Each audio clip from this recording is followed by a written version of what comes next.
Thank you for watching The Thought Criminals, named after the resistance to the totalitarian thought police of George Orwell's 1984, which we now refer to as being woke. I'm your host, Rachel Alexander. I'm a weekly contributor to Townhall and other sites and the editor of Intellectual Conservative.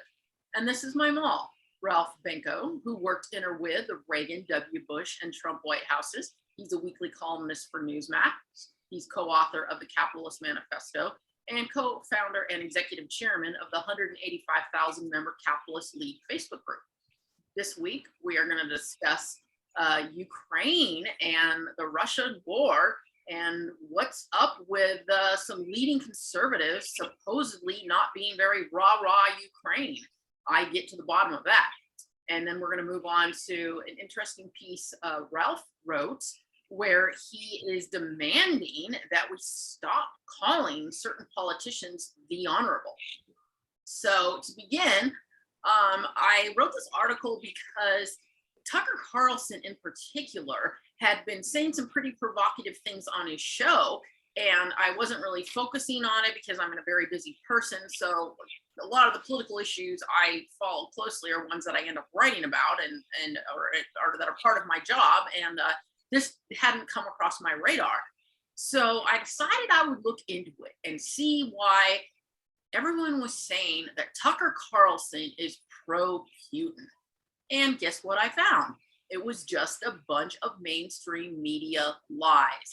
What they are trying to do is they are trying to cause division within the ranks on the right and say that conservative leaders such as him and Trump are pro-Putin, when in reality, all they are is they are looking at the situation, they are analyzing it, they are disputing some of the propaganda we have coming out from the government. And it's not that they like Putin or they like anything that he's doing. I firmly believe that people like Trump and Tucker Carlson are on the side of the Ukrainians. It's just they aren't willing to accept everything without giving people the full perspective, the full analysis. And I like how Tucker Carlson especially refers to the UK top conservative leader, Nigel Farage, and how he warned several years ago that by antagonizing Putin almost needlessly, you're going to provoke him into war.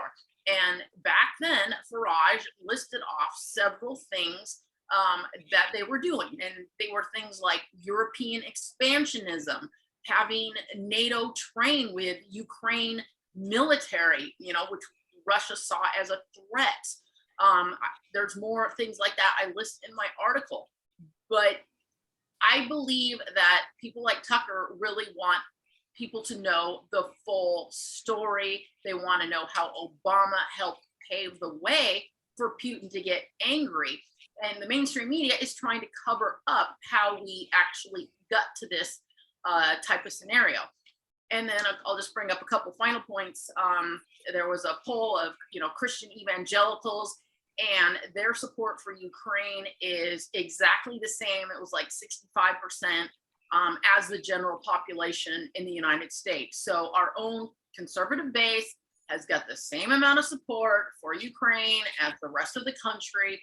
So this is a misnomer that is being put out there by the left to divide conservatives and disguise their own actions in the past underneath the Obama administration. Okay, well, I just want you to give the devils their due. Beelzebub's got a devil put aside for me, to quote Queen. And that is Donald Trump in the early days of this brutal invasion of Ukraine. When he called Putin, was it clever? A genius. He called Putin a genius for invading Ukraine. That's hardly censorious. Okay, and so don't say the media won't report anything else that Trump said about the Russian. Well, that was a pretty heinous. They only repeat that one word. They take it out of context. And that was a heinous thing for Donald Trump to say. And I know you worship the ground he walks on, Rachel, and you. That's not true. We've had this debate before. I called call Trump out all the time. It's not Trump's fault that the media took one word that he said out of context, and that's all they keep reporting over and over again. No, I could have, said a word like that, and they could have taken that out of context, with me. And I'm very pro-Ukraine. So I know you, and I'm the co-founder of UkrainianGlory.org. UkrainianGlory.org. We encourage everybody to show up there, sign up, enlist in support of the Ukrainian resistance leaders. We are working with Vitaly Smolin, who is both a Christian leader, a minister, a pastor, who's working hand in glove with Franklin Graham, Samaritan Purse, to provide enormous amounts of humanitarian aid. He is there at the front line in Ukraine, and he is our inspiration for UkrainianGlory.org. So there can be absolutely no question about our full-hearted, our full-fledged, unequivocal, unflinching support of the Ukrainian people. Okay, but I resent Donald Trump calling Putin a genius for killing thousands of innocent Ukrainian civilians. That may be Machiavellian, it may be ruthless, okay, but I'm not going to put a positive word like genius to it. The media is right to hold them accountable for that. They did it in context. He then tried to. I think they overdid it. There was no need to overdo it when they knew he didn't mean it as a favorable thing. Well, you know what? He certainly attempted to backpedal a little bit, soft pedal it a little bit, but I frankly thought that was a very bad thing for him to say, and I have no objection to the media holding him accountable for it. It's not holding him accountable because it's such distorted coverage. Criticizing him for it. Okay, I haven't been following Tucker Carlson on this at all. Honestly, I'm almost embarrassed to admit it, but I have a sweet spot for Tucker because he, like I, am an old Grateful Dead deadhead. Okay, I knew. Brnovich is too.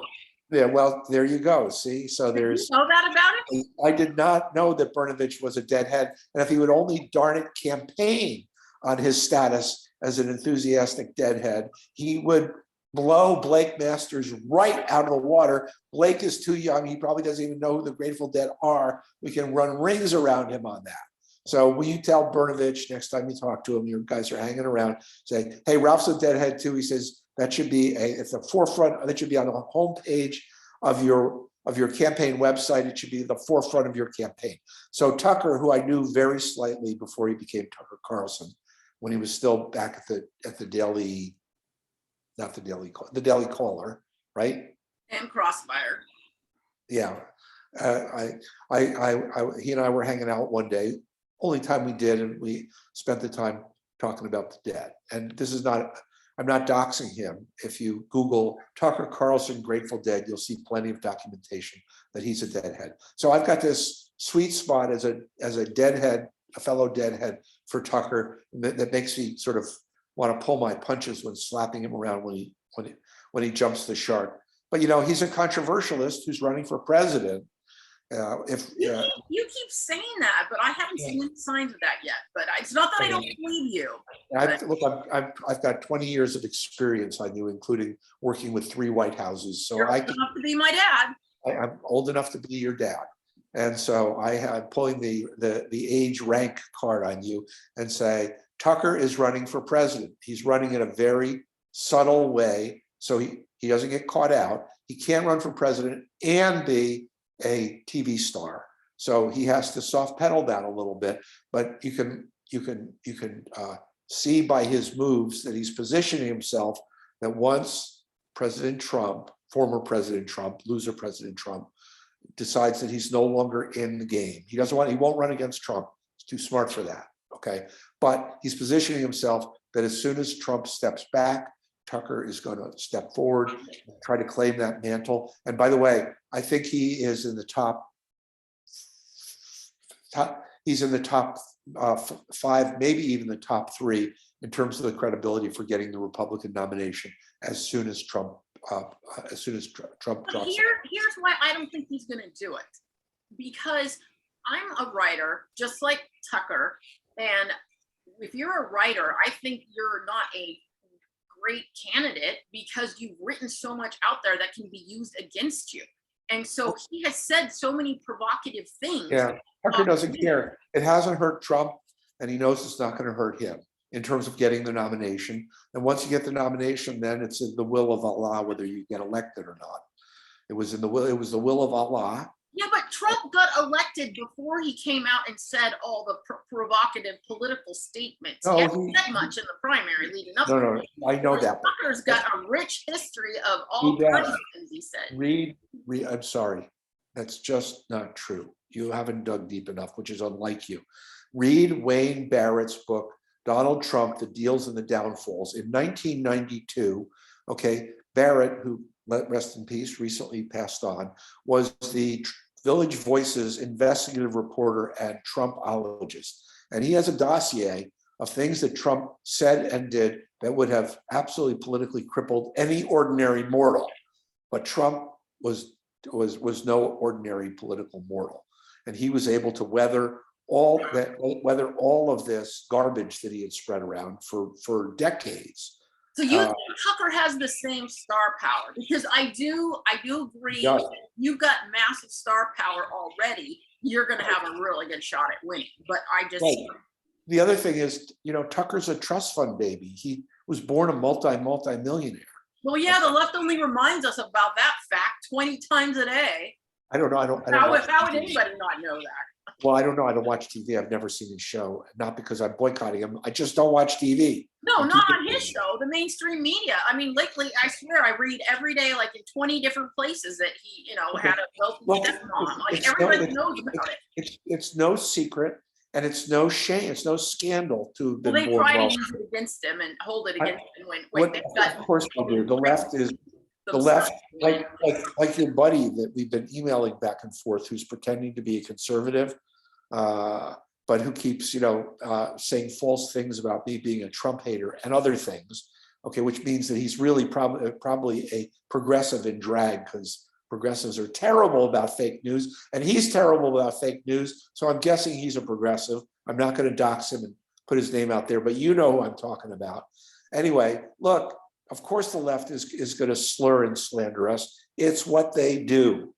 So I'm just saying, Tucker's rich. He's rich and he's famous, okay? And he has enormous star power, and he's young and he's vital. And what's the next big golden ticket that's available to him? And it is available to him. He's got a huge following. He'll be able to not just raise tons of money, but get billions of dollars of earned media the way Trump was able to do it.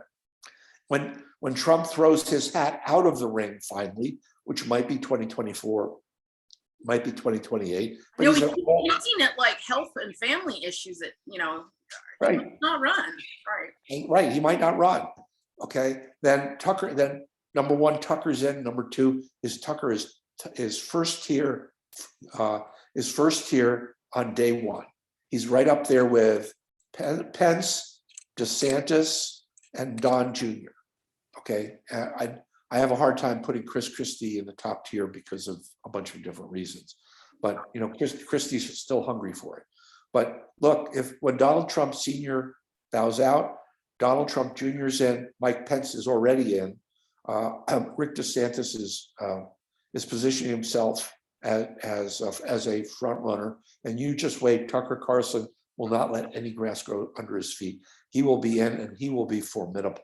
Well, I'm absolutely excited if it's true. He's one of my favorite people alive. And I love Don Jr. I love DeSantis. I mean, this is actually really, Ted Cruz. I mean, this is it. Yeah, Cruz is in. Awesome candidates. Cruz is in too. They're all way too far to the left for me. The Washington Post called me the second most conservative man in the world. And so I look at all these, wannabe conservatives who are competing to try to be almost as conservative as I am. And I'm like, up your game, guys. You really want to impress me? You got a ways to go. Although I must say, DeSantis has been making some pretty good inroads with me. And by the way, also top tier, it remains to be seen whether he can pull it off, is Larry Hogan, who is a crypto conservative. And he is definitely center right in a big kind of way, but he's soft spoken about it. And so while all of these others are lots of bark, but I'm not sure about their bite, Larry Hogan has got a really hard bite. He's just doesn't have much bark. So those are the top 5, and Tucker is part of that. And I'm glad that they're blowing your skirts, but that's, I just have higher standards than you do, Rachel. They're not quite conservative enough to persuade me. I don't think anybody who has watched our show for very long would believe that you are the second most conservative man in the Well, world. then they better keep watching because it's true. So let's pivot to honorable. What do you say? Okay, so I have to ask you a couple things about this article. The big elephant in the room when it came to your article, and I'll let you explain it, but I just want to know, who are you really referring to? Oh, you mean who do I consider to have dishonored themselves in their office? Well, you listed a couple of like old incidents, people like in the past that Virginia.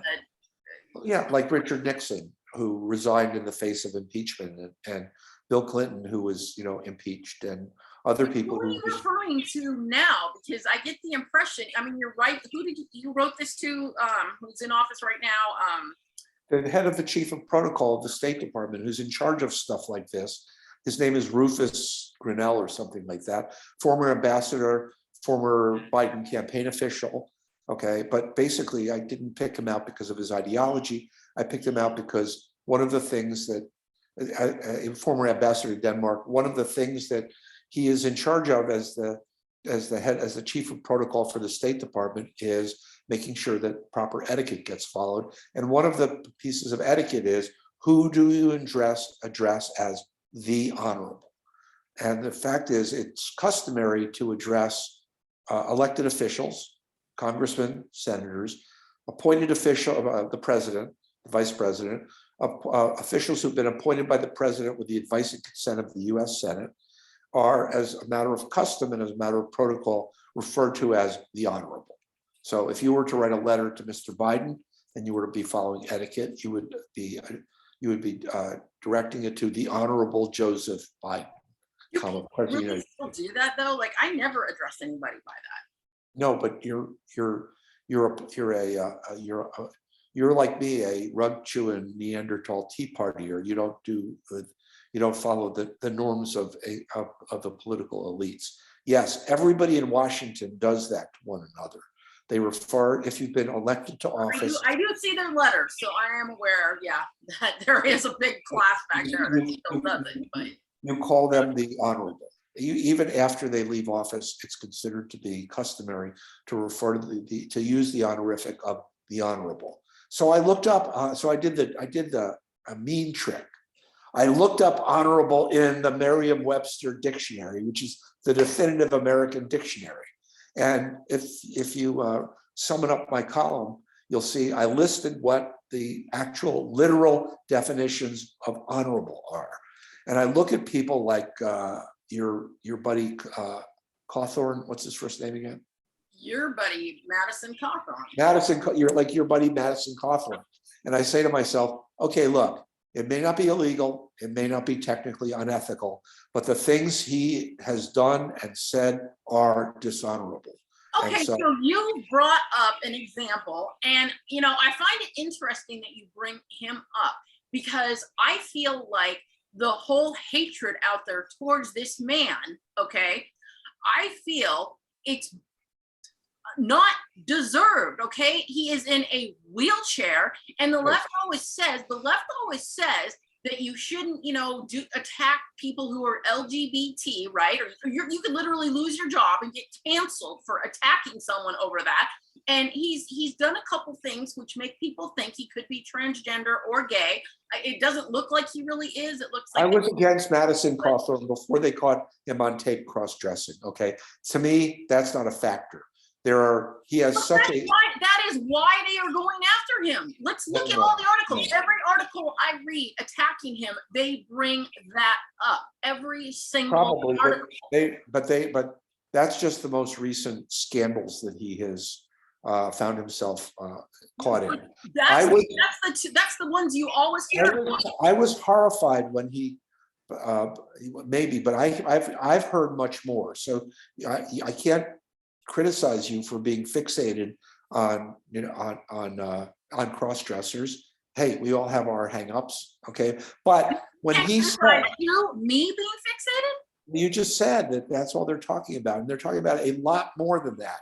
I'm not fixated on it. I'm just pointing out the hypocrisy. The left claims to be so much, we need to let people cross-dress and not criticize them, or you're going to get canceled.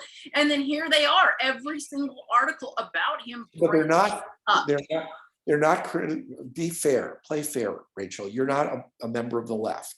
Okay. They're not criticizing him for cross-dressing, which, by the way, yes, they are.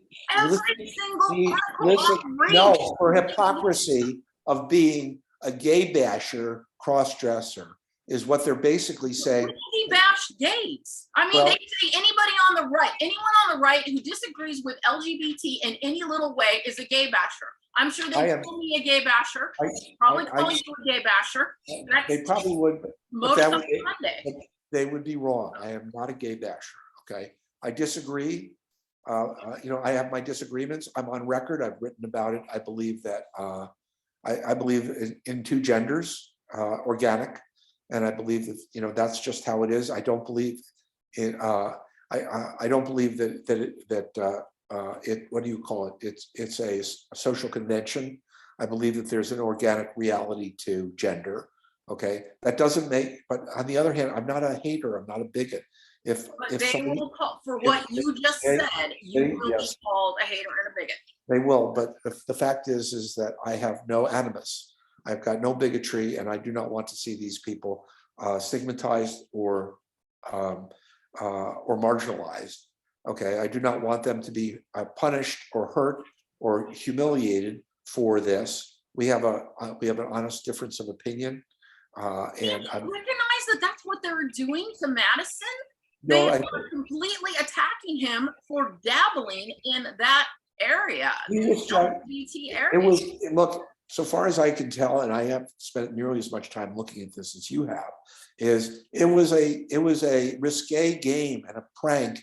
It wasn't any kind of indication of either sexual preference or gender orientation or whatever. He was goofing around, as he said, and for that to be used as ammunition against him strikes me as unfair. I'm agreeing with you. Try to take yes for an answer. Okay, but his saying things like he's been invited by other congressmen to orgies and coke parties, which he then backpedaled after being taken to the woodshed by Kevin McCarthy, who's not one of my favorite people in the world, by the way. That was dishonorable for him to be defaming his colleagues, even if not by name. That is straight up. I don't know the whole story, but I will tell you this. Do we know what happened behind the scenes? I mean, you know how crazy and perverted a lot of people in Washington, D.C. are. Well, Rachel, honestly, I don't. And I was originally, until he admitted to McCarthy that he was lying, I was a little hurt because I've been in Washington for 40 years. I've never once been invited to an orgy or a coke party, not once. And I hang out with a lot of people, particularly on the right, particularly Republicans. And I was going like, what's wrong with me? They're not inviting me to the cool parties. And then it turns out, as I suspected all along, that Madison was lying. He was just shooting his mouth off, saying hateful, provocative things about his own tribe, which I contend is dishonorable. And I will never address Madison Cawthorn as the Honorable Madison Cawthorn. He has disgraced himself and dishonored himself in my eyes. And it wasn't just that. There have been plenty of other unseemly actions on his part. And I'm simply saying we should change the culture. We should shift the culture to basically require that if a person is going to be addressed by the honorific honorable, then he or she has to conduct themselves in an honorable way. And there are plenty of people on the left as well as on the right who, in my view, have dishonored themselves by Robert Reich, okay, the former Secretary of Labor, okay, goes by the honorable because he was a cabinet member appointed by Clinton and confirmed by the Senate. Okay, he's been caught lying, claiming things that we have all the evidence are absolutely not true. That is not honorable. I will never refer to Robert Reich as honorable, and I hope you don't either. Well, you convinced me, and I would probably throw in another few factors, such as like it seems pretty outdated, and we don't use fancy language like that as much anymore. But yeah, for the whole, compilation of evidence and reasons, and the fact that, a lot of people like you and me don't even bother, if I was going to write a letter to a congressman, I mean, I would never even think to like start it out honorable. I would, representative so-and-so, that, but. Maybe, but let me just say, David Schweikert is honorable. You know what's funny about him? I was going to bring this up earlier. I don't even refer to members of Congress when I talk to them as, hey, congressman, but I refer to him that way because it annoys him. He doesn't like it. You are what we say in Yiddish, Rachel, a mazik, an imp. So I think I'm going to give you the honorific title, Mazik Alexander, and until we get you elected to something, then you can be the Honorable Rachel Alexander. What do you say? I prefer Rachel Alexander the Great. Rachel Alexander the Great? Yes, Rachel Alexander the Great is perfectly appropriate for you. And by the way, on the plane trip home from Phoenix, visiting you and and our dear friend Amber and other cool Phoenician things, I watched the Oliver Stone movie Alexander, which is a biopic about Alexander the Great. And you know what? It was the very first time I ever enjoyed an Oliver Stone movie. It was epic. Yeah, I've never been a huge fan, but he does have a couple at least that have actually been really good. So we can. Well, I recommend, since you are Rachel Alexander and he named his movie after you, Alexander, I recommend that you fire up Netflix and get out the popcorn and watch it. Well, we'll have a conversation off air sometime about why I've never seen that movie, but I really not want to go into it right now. Okay, so we don't want to get banned again. Hello, YouTube. Okay. Yes. So on that note, we will wrap this up. Thank you everybody for watching. We'll see you next week.